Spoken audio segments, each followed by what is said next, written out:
So Joanna Speaks was the second body that was found on April 8th, and I'm joined now by her sister, Robyn Speaks. Robyn, I'm so sorry that we're speaking under these circumstances, and my condolences to you and to your family. This has just got to be a heartbreaking time for you, while at the same time very confounding. Are the police being better with you in terms of sharing information? Like, do you know more than, say, the media is getting? I mean, the police are being very helpful for us or with us on my sister's case. I don't know that it's anything different than the media is getting, but I do know that we are the only family with, a cause of death for our sister.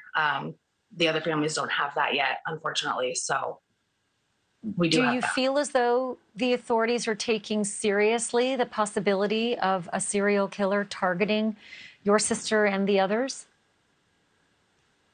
I honestly don't know how serious things are being taken as far as that goes. I do think that the police are working their individual cases seriously.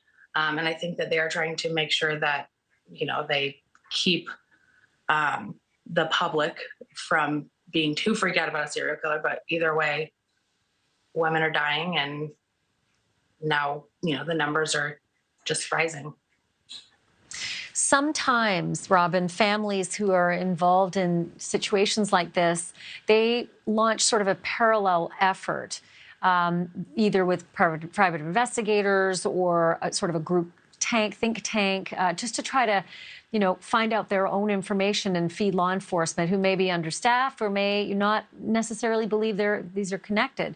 Have you and your family mounted any kind of an effort like that, or do you feel as though you have what you need from the police? Oh, we've absolutely done that this entire time.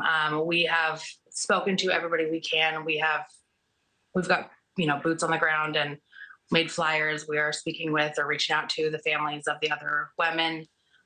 We've gotten a lot of tips from the community just by talking to the news outlets and stuff. And we've been feeding everything that we get to the detectives so that nothing goes, unseen or unheard as far as any of that kind of information goes. Tell me a little bit about your sister, Joanna, and when you're thinking about those details, anything that might lead to some kind of a clue as to why she might have been targeted, where she might have been targeted, and how she might have been targeted.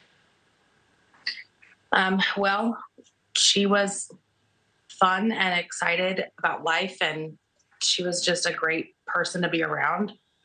In recent years, she was struggling with addiction and homelessness, and that's a very vulnerable demographic in general. And I think that may play a part in, why things happen the way that they did. Do you think any of the others share some of the same attributes? Have police let on that might be something that they're seeing as well in terms of pattern?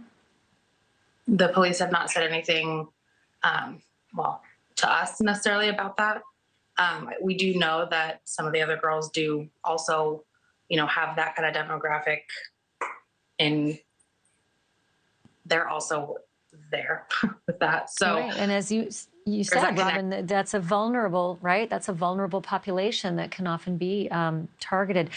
What would you like people to remember about your sister? That she was fun, that she was a beautiful person inside and out. She wanted to make everybody laugh, and she really, really just loved hard. Robyn Speaks, Joanna's sister. Thank you so much, and keep us posted, Robyn. We really do want to follow this case and see, where the police end up on this. We appreciate you being on tonight. Yeah, thank you. Thank you for watching. Go to newsnationnow.com to find NewsNation on your television provider. And don't forget to click the red subscribe button below to get more of NewsNation's fact-driven, unbiased coverage.